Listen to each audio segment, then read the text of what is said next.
दलित दस्तक जिंदाबाद जिंदाबाद जिंदाबाद, दलित न्यूज जिंदाबाद जिंदाबाद जिंदाबाद, दलित टाइम जिंदाबाद जिंदाबाद। इस देश की जनता को मीडिया के माध्यम से गुमराह किया और इनकी बिकी हुई मीडिया ने बताया कि वो मोदी जो है ओबीसी हैं, लेकिन वही मोदी ने जो है ओबीसी के खिलाफ तमाम नए कानून लेकर के आ रहे हैं साथियों।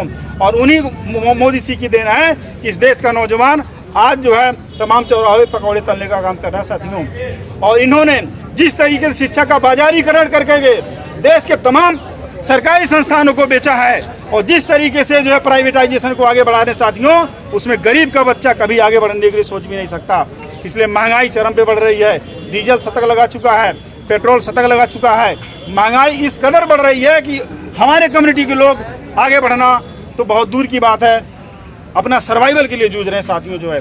इसलिए हम चाहेंगे जो है कि ये सरकार जो आरक्षण विरोधी सरकार है अपनी नीतियों को वापस ले, वरना हम पार्लियामेंट को भी जाम करेंगे, सुप्रीम कोर्ट के सामने हम धरना देंगे। इस सरकार को हम तब तक चलने नहीं देंगे जब तक ये सरकार ओबीसी आरक्षण को बहाल नहीं करती। इस तरह से नरेंद्र मोदी ने अपने आप को ओबीसी कहकर, और न केवल ओबीसी बल्कि अपने आप को अति पिछड़ा वर्ग कह करके इस देश में अपनी हुकूमत को स्थापित किया, ओबीसी समाज को गुमराह किया और सुप्रीम कोर्ट का सहारा लेकर के कभी ये SC/ST एक्ट को खत्म किया, कभी इसने जो है कि रविदास गुरुकुल को तोड़ने का काम किया, सुप्रीम कोर्ट का सहारा लेकर के 23 लाख आदिवासियों को जमीन से बेदखल करने का काम किया, सुप्रीम कोर्ट का सहारा लेकर के इन्होंने 13 पॉइंट रोस्टर में रार करने की कोशिश की और इन्होंने सुप्रीम कोर्ट का सहारा लेकर के इस देश में ये कोलिजियम सिस्टम का सहारा लेकर के इस देश के आर्थिक आधार पे जो सुदामा कोटा के लोग हैं, जो गरीब ब्राह्मण है, अमीर तो परशुराम बन जाता है, जो सुदामा कोटा का ब्राह्मण है वो सरकार में बैठने का काम किया।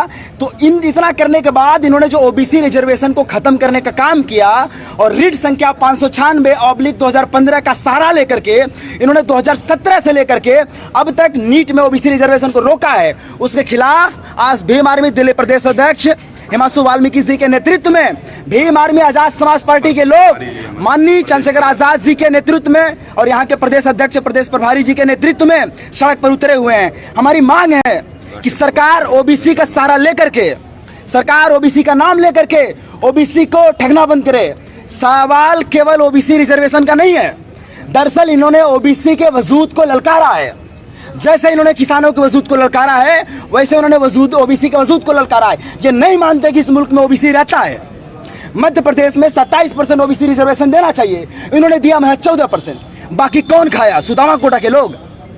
यही हाल उन्होंने उत्तर प्रदेश में 69,000 शिक्षक भर्ती के मामले में किया, ओबीसी रिजर्वेशन को खाने का काम किया। करीब 15,000 सीटों का घोटाला हुआ, 6,000 ओबीसी का हक छीना गया और आज ये कर रहे हैं 2017 से लेकर आज तक नीट में 11,027 लोगों का जो छात्रों अभ्यर्थियों की भर्ती थी वो नीट में एडमिशन नहीं ले पाए हैं। ये सरकार की नीतियां हैं। सरकार क्या करती है कि हमको ओबीसी कैबिनेट का झांसा दे रही है। कभी आपने ब्राह्मण कैबिनेट सुना? कभी आपने ठाकुर कैबिनेट सुना? ये ओबीसी कैबिनेट क्यों? दरअसल इस देश की मनु मीडिया ओबीसी कैबिनेट का नाम लेकर के इस देश के ओबीसी को गुमराह करना चाहती है और हम चाहते हैं कि वो लोग जो ओबीसी समाज का नेता बनते हैं वो भले चुप रहें, लेकिन आप ओबीसी समाज के नेता नहीं हो, आप शेड्यूल कास्ट के नेता नहीं हो, आप शेड्यूल ट्राइब के नेता नहीं हो, आप माइनॉरिटी के नेता नहीं हो, आप बहुजन समाज के नेता हो, आप भारत के नेता हो। इसलिए भीम आर्मी के लोग, भीम आर्मी का पूरा नाम है भीम आर्मी भारत एकता मिशन। हम भारत को तोड़ना नहीं चाहते हैं। हम भारत में 6,743 जातियों में बांटे गए बहुजन समाज को जोड़ करके बहुजन समाज बनाना चाहते हैं और इसीलिए भीम आर्मी के लोग सड़क पर हैं। और आज हम ओबीसी के साथ इसलिए खड़े हैं क्योंकि ओबीसी ये न समझे कि हम शेड्यूल कास्ट के नेता हैं।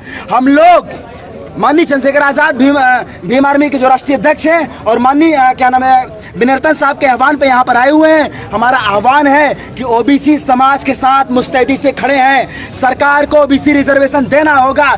ओबीसी समाज को कमजोर न समझे। इस देश में ओबीसी की संख्या 70 करोड़ से अधिक है, 60% से अधिक आबादी है ओबीसी की।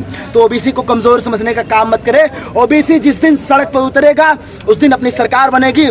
बाबू जगदेव कुशवाहा कहते हैं कि हमारी संख्या कितनी है भाई? 100 में 90 है हमारी संख्या, फिर भी हमारे हक को छीना गया है। मैं ये कहना चाहता हूँ आप लोग सड़क पर उतरे। दिल्ली से आंदोलन की शुरुआत हुई है, गांव-गांव में जाएंगे, पैन इंडिया प्रोटेस्ट करेंगे और गली-गली मोहल्ले पे जा करके ओबीसी सरकार के साथ जो छिनेती की उसके जागरूक करेंगे और उत्तर प्रदेश 2022 को चुनाव आरक्षण प्रमुख मुद्दा रहेगा। आजाद समाज पार्टी का बहुजन समाज के साथ जो छिनेती की गई वो प्रमुख मुद्दा रहेगा। अरे मोदी सरकार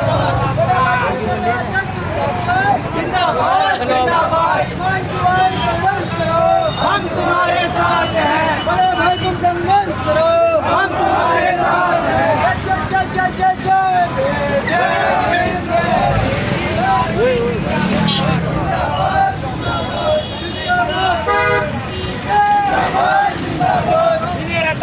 जिंदाबाद जिंदाबाद जिंदाबाद, भीम आर्मी जिंदाबाद जिंदाबाद, दलित दस्तक जिंदाबाद जिंदाबाद जिंदाबाद, दलित न्यूज जिंदाबाद जिंदाबाद जिंदाबाद, दलित टाइम जिंदाबाद जिंदाबाद।